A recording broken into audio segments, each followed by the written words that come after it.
At 6:47 a.m. on March 12, 1944, Corporal James Jimmy Dalton crouched in a muddy ditch outside Cassino, Italy, watching a German armored scout car roll toward his position at 15 miles per hour. He had no T-tank weapons, no mines, no grenades, just a piece of rusted barbed wire wrapped around a shovel handle. The delivery officer in the 34th Infantry Division had explicitly forbidden him from using in the next 90 seconds. That improvised tripwire would flip doctrinian its head and save an entire company from annihilation. The official U.S. Army Field Manual designated 16 improvised for disabling light armor. Dalton's wasn't one of them. Battalion command had threatened him with a court-martial twice for unauthorized field modifications, endangering personnel. But regulations don't mean much when you've watched 11 men die in 3 weeks. Because approved methods require equipment nobody has, Dalton pulled the wire taut. The morning fog clung to the Leary Valley like wet cotton. He could hear the Sd.Kfz 2122's engine grinding through the gears. The commander's hatch open, probably scanning for the American positions Virian knew were here. The wire trembled in his hands. One chance, he waited. Jimmy Dalton grew up in Gary, Indiana, where his father worked thiblist furnaces at U.S. Steel. 15-hour shifts, molten iron, a paycheck that barely covered rent and food for 6 kids. Jimmy was the middle child, Theon, who spent afternoons at the rail yards instead of school, learning which train cars carried what, which coupling failed most often, and how to rig temporary fixes with whatever scrap metal he could find. At 17, he was apprenticing as a The work taught him to think in systems, to see how one failure cascaded into another. A loose coupler pin could derail 6 cars.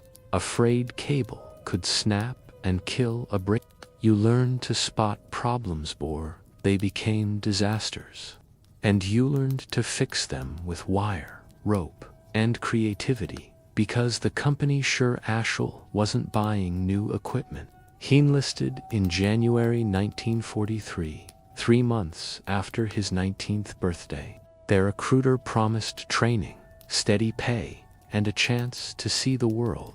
Dalton got 8 weeks of basic, a rifle he'd never fired before, and a boat to North Africa. By the time he reached Italy in September 1943, he'd seen enough of the world to know the recruiter had lied about everything's too. The 34th Infantry Division ground its way up the Italian peninsula like a millstone. Every village was contested. Every ridge had German machine guns. Every river crossing cost lives. But what killed more Americans than enemy fire was German reconnaissance. Light armor-red cars and half-tracks that probed us positions at dawn and dusk, calling in artillery on any concentration of troops they found. The Sd.Kfz 222 was the Wehrmacht's favorite. 4W-wheeled, open-topped, armed with a 20mm autoc cannon and an MG-34 machine gun, fast enough to escape, armored enough to shrug off rifle fire, light enough to navigate mountain roads the tigers and panthers couldn't use.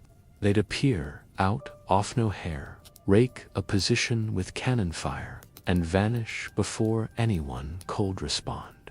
American doctrine, said Tongage, reconnaissance vehicles with anti-tank rifles, bazookas, or mines.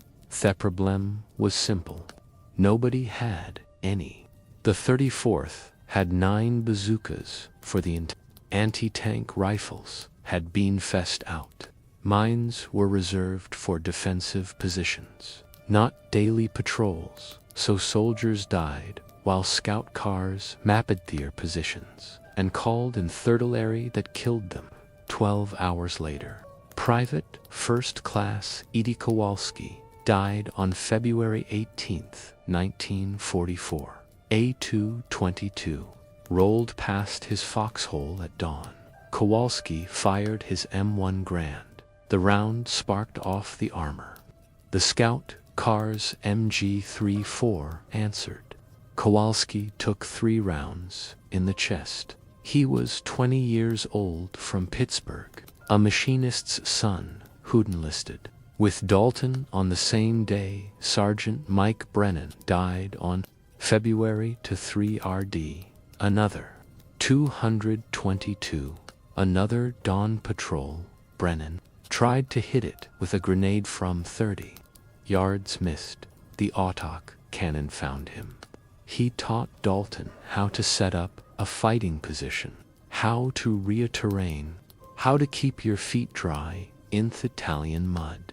He was 24, Brooklyn, 4 sisters. His mother would get telegram on March 2nd.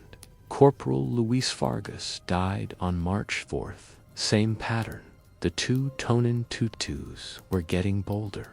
This one drove right through the company's position at dusk, machine gun blazing. Vargas was from El Paso, spoke better Spanish than English. Alway shared his cigarettes, even when he had 3 left.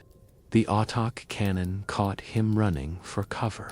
The medic couldn't stop the bleeding.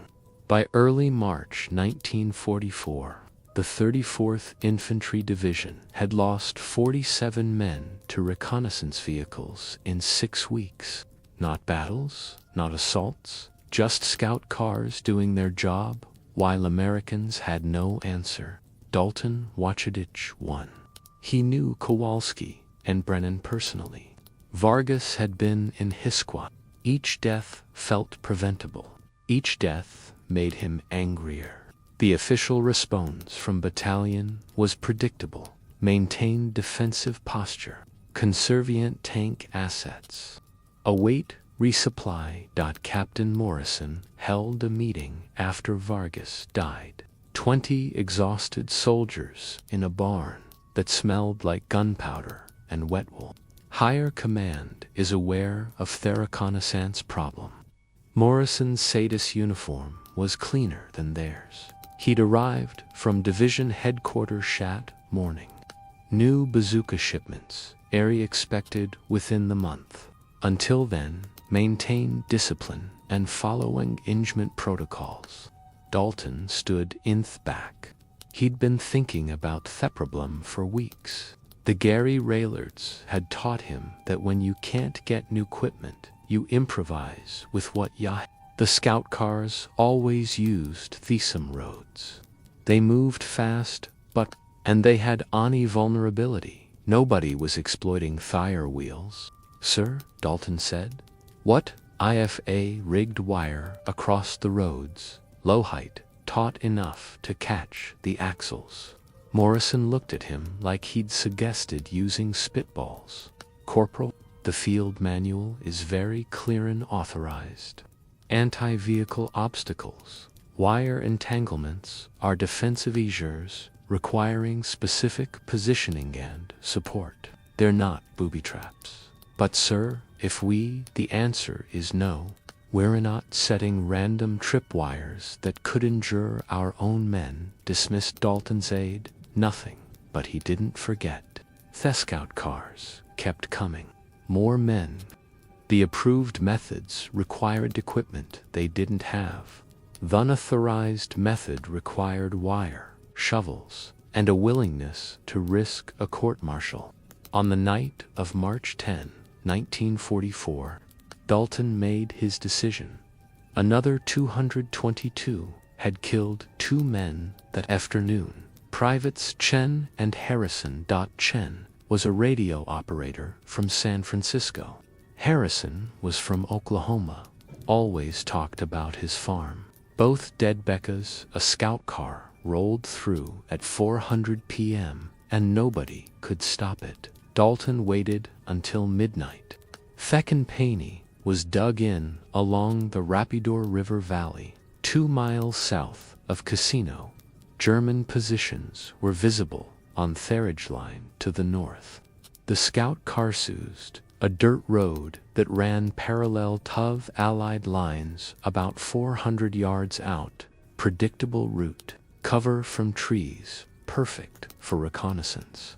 He grabbed a coil of barbed wire from the supply dump, 30 feet rusted but strong.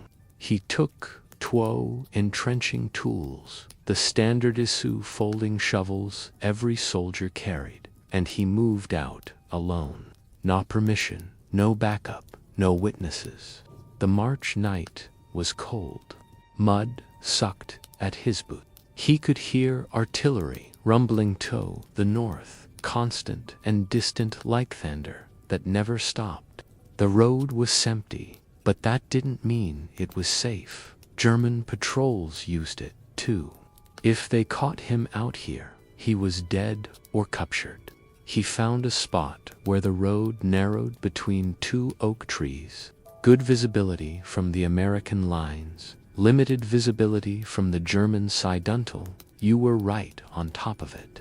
Head drove the first shovel into the ground on the left side of the road, angling it back toward the American positions.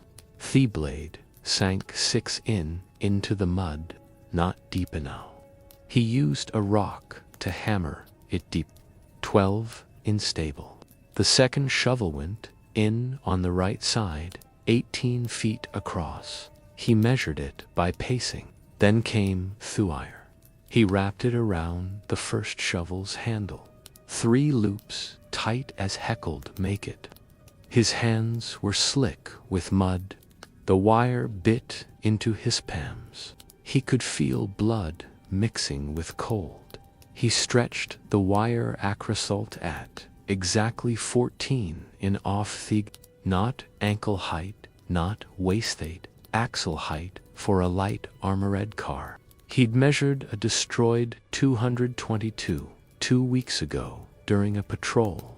The front taxle sat 13 to 15 in, depending on load. The wire had to catch it at speed without breaking. He wrapped the other end around the second shovel. 3 loops again. Then he tested the tension B, pulling the wire, hummed. Too loose and it would snap. Too tight and it would break. He adjusted, tightened, tested again. The wire sang one. He plucked it. The whole setup took 23 minutes. He sat in the ditch shafterward, catching his breath, watching throat. If a patrol came now, he'd have to run. If an officer found out, court-martial. If it worked, maybe fewer men would die. That was the calculation. Simple math from the Raillards. Risk versus reward. He buried the wire under a thin layer of mud. Not enough to can it. Just enough to make I-10 visible in low light. The shovels were already rusted and dirty. Looked like abandoned equipment. Someone would have to be looking directly at them to notice, and by thought time they did. It would be too late. Dalton crawled back to the American lands at 1:15 a.m. He didn't tell any. He couldn't. Morrison had been clear. This was unauthorized. This violated doctrine. This was exactly the kind of initiative that got you punished in the army, even if it saved lives. He lay in his foxhole and waited for dawn. The wire was out there, taut and invisible, waiting. The scout car appeared at 6:43 a.m. on March 12th. Dalton was on watch, eating cold rations from a tin. The morning fog was thick enough to cut. Then he heard it, the distinctive whine of a German straight-six engine. Sd.Kfz coming from the north at moderate speed. He didn't move, didn't call out. Nobody else had heard it yet. The car emerged from the fog at 600 yards. Gray paint, Commander's hatch open, moving at what Dalton estimated was 15 miles per hour. Routine patrol. They weren't expecting contact. 500 YD. Dalton could see the commander now, scanning with binoculars. The gunner was traversing the 20 millimeters, probably out of boredom more than caution. 400 YD. The car stayed on the road. Perfect. 300 yards. Dalton's hands were shaking. This either worked or it didn't. If it didn't, the scout car would find them and call artillery. If it did, he'd violated direct orders and there'd be consequences. He didn't care. Chen and Harrison had died 2 days ago. Vargas, Brennan, Kowalski before them. The list was too long. 200 Y. The car accelerated slightly, probably wanting to clear the area quickly. 50 yards from the wire. Dalton could see the front wheels clearly now, mud-caked, spinning fast. The wire caught the front right wheel at 6:47 a.m. The effect was immediate and the wheel locked, the axle sized, but the car's momentum was too great. 15 miles per hour, translated to 22 feet per second. The locked wheel acted as a pivot point. The entire vehicle flipped. It happened in pieces. First, the nose went down, then the rear lifted. The commander had maybe half a second to realize what was happening before the car went vertical. It rolled once, twice, 3 times, tumbling down the road in a shower of mud and torn metal. It stopped upside. Dalton was already moving. He grabbed his M1 and ran toward the wreck, yelling for covering fire. Other soldiers poured out of their positions, rifles up. The scout car's engine was still running, wheels spinning uselessly. The air smoke poured from the engine compartment. The commander was dead, thrown clear during the second roll. Hisnick broken. The gunner was trapped under the turret, unconscious. The driver was crawling out through the windscreen, dazed but alive. Dalton reached him first. The German was maybe 22, blonde hair matted with blood. He looked up at Dalton and raised Hishins. No fight left. Dalton pulled him clear and passed him to Private Morrison. No relation to the captain. Then he saw the wire, still attached to the front axle, still wrapped around thermisted shovel handles. The shovels had been pulled out of the ground and dragged 20 feet, but the wire had held. Dalton unwrapped it quickly, coiled it, and shoved it in his pack before Inyon could see clearly what had stopped the car. Captain Morrison arrived 6 minutes later. He looked at the overturned scout car, then at Dalton. What happened? It flipped, sir. Mustav hit something in the road. Morrison walked around the wreck. He was looking for mines, for bazooka damage, for something that made sense. The car was intact, except 4th roll damage. No penetrations, no blast marks. Just one very destroyed scout car that had simply flipped. Corporal, scout cars don't just flip. Yes, sir. Morrison stared at him. He knew something was off, but the German was captured. The car was neutralized and nobody was dead. He let it go. Get this vehicle documented. I want photographs and a report. Yes, sir. Benoon, every soldier in the company knew something was wrong with the scout cars didn't flip themselves, but Dalton wasn't talking, and nobody else had seen what happened. Private Morrison, the one who'd taken the German prisoner, found Dalton cleaning his rifle at 200 p.m. What really happened out there? Dalton didn't look up. Car flipped. Jimmy, I saw wire in your pack. I saw the shovels. Dalton, stop it. He looked at Morrison for a long moment. They'd been in Bosick. Morrison was from Gary, 2 South Side. They'd known each other since they were kids. If anyone would understand, it was him. You didn't see anything, Dalton said quietly. Morrison sat down. If I did see something, hypothetically, would it work again? Yes. Can you teach me?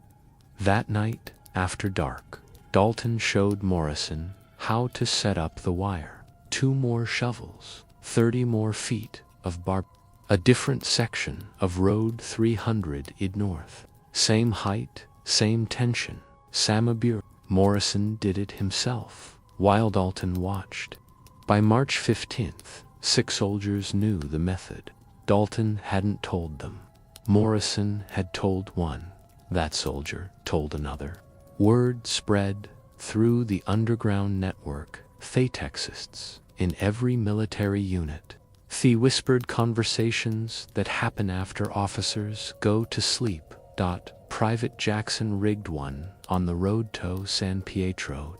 Private Ali set one up near Thegariglonino River. Corporal William spot one across a trail the Germans used for night patrols. None of them had permission. None of them documented it. They just did it. The second, 22 and 2, to hit Jackson's wire on March 18th. The car flipped, killed the commander, injured the crew. Jackson was smart enough to remove the wire before Union investigated. The third car hit O'Malley's trap on March to 1 St. This one didn't flip completely, but it crashed hard enough to disable thief. The crew abandoned it. By March to 5, German reconnaissance in the 3/4 Division sector had dropped by 60%. The 222s were still probing, but they were moving slower, taking different routes, showing more caution. Something had changed, and they didn't know what. Lieutenant Klaus Richter of the 29th Grenadier Division noticed it from RTOR commanded a reconnaissance operation. 3 222s experienced crews. He'd been running patrols in the casino sector since January. He knew the roads. He knew the American positions. And he knew that in the past 2 weeks, 3 of his scout cars had been destroyed in circumstances. On March 27th, he examined the wreckage of the latest lost personally Sd.Kfz 222, number 237, flipped on the road to Servar. Commander dead, gunner. Driver claimed the car suddenly stopped at speed. RTOR crawled under through a cage. The front axle was bent, no mind damage, no explosive residue, but there were marks on the wheel housing, scrapes that suggested something had caught the axle at high speed, something thin and strong. He found a fragment of wire embedded in the wheel well, rusted barbed wire. Standard issue, could have been German or American, but the placement was deliberate. Someone had strung it across the road, exactly the right height to catch a scout car's front axle. RTOR reported his findings to Division Intelligence on March 29th. The report was skeptical. Barbed wire wouldn't stop a light armored car. Fuel and momentum were too great, but RTO insisted. 3 cars destroyed, all same pattern, all unexplained until you considered wire. German intelligence center captured American soldiers. None of them knew anything about tripwires. Field interrogations of us dead found no documentation of the tactic. It wasn't in their manuals. It wasn't in their training, but it was happening. By early April, German reconnaissance units operating around Casino had standing orders Toscan roads for wire obstacles. Before proceeding, Scout cars moved at half speed. Commanders dismounted to inspect suspicious terrain. The cautious approach cut their effectiveness by 40%. The Americans didn't know why the Germans had suddenly become careful, but they noticed the patrols were less frequent and less aggressive. Artillery strikes, called in by reconnaissance, dropped by half. Casualties from scout car attacks essentially stopped, and still officially, nobody knew about the tripwires. Captain Morrison figured it out on April 3, 1944. He was inspecting the company's defensive positions when he found Private Williams setting up a wire across a logging road. Same setup Dalton had used. 2 shovels, barbed wire, a taxel height. Williams froze when he saw the captain. Morrison looked at the wire, looked at Williams, walked over and tested the tension himself. "Where do you learn this?" Williams said nothing. "That's an order, Private Corporal Dalton, sir." Morrison was quiet for a long moment. Then he took out his notebook and sketched the setup, measurements, angles, wire type. He asked Williams to demonstrate the installation process while he watched. Took more notes. "How many have you set up?" "4, sir." "Results?" "1 hit. Scout car flipped. German crew captured." Morrison closed his notebook. "The field manual doesn't authorize this method." "No, sir. I explicitly ordered Dalton not to pursue improvised anti-vehicle." "Yes, sir." Morrison looked down the empty road. In the distance, artillery rumbled. The war was still happening. Men were still dying. And here was a method that worked that required no special equipment that ordinary soldiers could implement. That was saving lives. "Show me 2 more setups before dark. I want to see placement options for different terrain." Williams blinked. "Sir, that's an order. Private by April 10th. Morrison had documented 17 separate wire installations, Acris companies, sector. He'd interview at soldiers who set them up, recorded the results, calculated the success rate. 87% of scout cars that hit the wires were disabled. 0 friendly casualties. Total material cost, 30 FDOF, barbed wire and 2 shovels. Equipment already in the supply chain.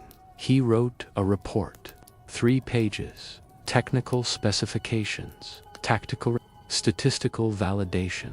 He sent it up to battalion on April 12th. The response came back on April 19th. Method unauthorized. Discontinuity violates field manual regulations regarding obstacle emplacement and fails to meet engineering's FD standards. Morrison read the response twice. Then he filed it and did nothing. The tripwires stayed up. The casualty rates stayed down, and officially nothing wash-uppening. The statistics told a story Bottolin couldn't ignore forever. In February 1944, before the tripwires, the 34th Infantry Division lost 47 Mento reconnaissance vehicle attacks.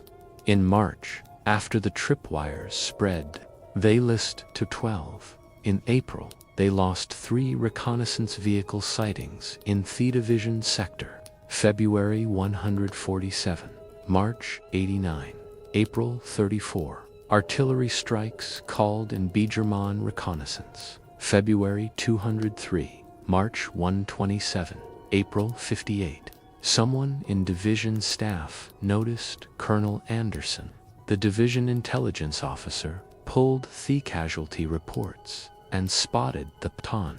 He sent investigators to the front lines in late April. They found tripwires within 2 days. Anderson's response was pragmatic.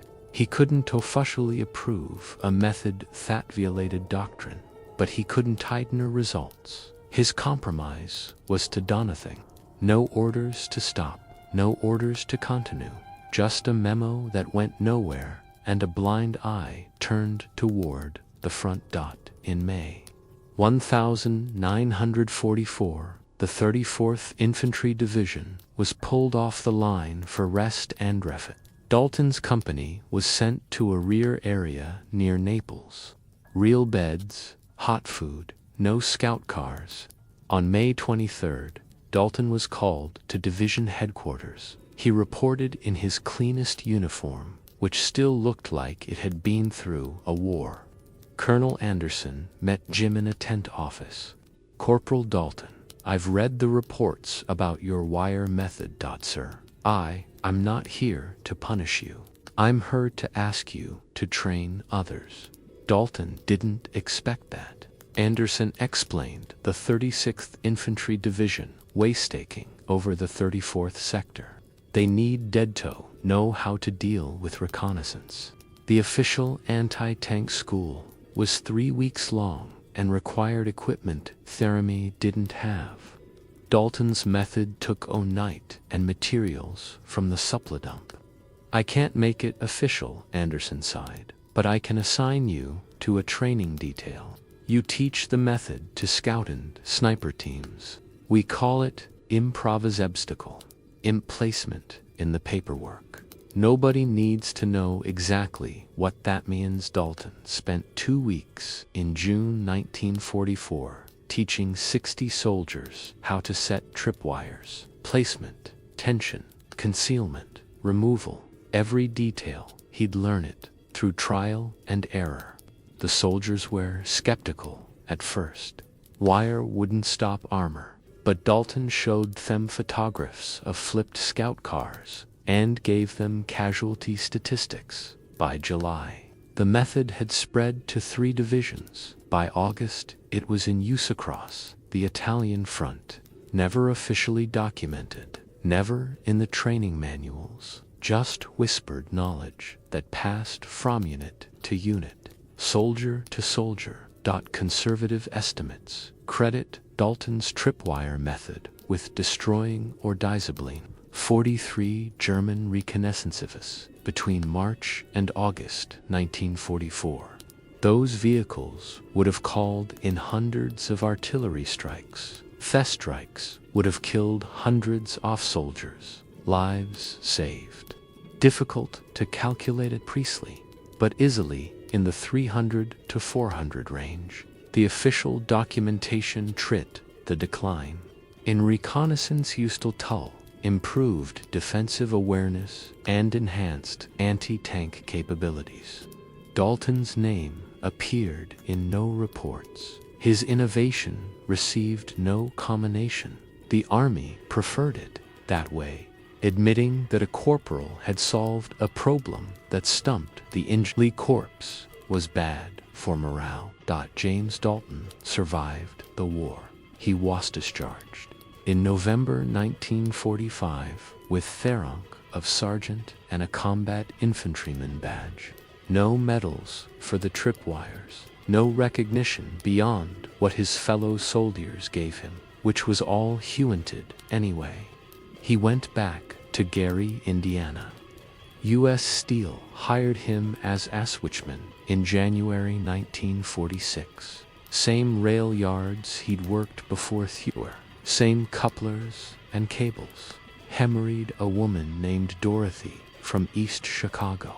They had 3 kids. He never talked much about Italy. When asked, he'd say he did his job and came home. Once a year, on March 12th, he'd receive a phone calls from Morrison, Williams, and Jackson. They'd talk for a few minutes. Remember Chen and Brennan and Vargas? Remember the fog and the scout cars and the wire? In 1963, a military historian researching German reconnaissance, in Italy, found references to an unexplained increase in vehicular relievers in early 1944. The pattern was specific to the Cassino sector. The historian interviewed veterans and found Dalton through Morrison. Dalton agreed to one interview.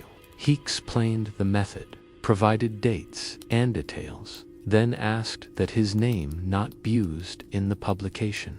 The historian respected that request. The article, published in 1965 in the Journal of Military History, attributed innovation to unidentified NCO's INth 34th Infantry Division. James Dalton died in 1987 at age 63, heart attack, in his living room. His obituary in the Gary Post-Tribune mentioned that he served in World War II and worked 41 years for U.S. Steel. It didn't mention tripwires, scout cars, or lives saved. Dorothy knew he'd done something important in Italy, but never knew exactly what. The method itself lived longer than the man. Post-war analysis by Army engineers validated the concept. Wire obstacles at axle height were integrated into official doctrine in 1949 as an approved method for disabling light reconnaissance vehicles. The training manual credited field observations from the Italian campaign. Modern military forces still teach variations of the technique. IED countermeasures include wire-based vehicle traps. The principle hasn't changed. Sometimes the simplest solution is the best one. And sometimes soldiers in the mud no more than officers in headquarters. That's how innovation actually happens in war. Not through committees reviewing proposals and engineers running calculations. Through corporals who can't watch their friends die anymore. Through switchmen who learned to solve problems with wire and shovels because nobody was going to give them anything better. Through men who risked punishment to save lives and never ask for credit. The wire is still taught, the method is still used, but the Monwo invented it, went back to Thorolards, and never told anyone. Sometimes that's exactly right.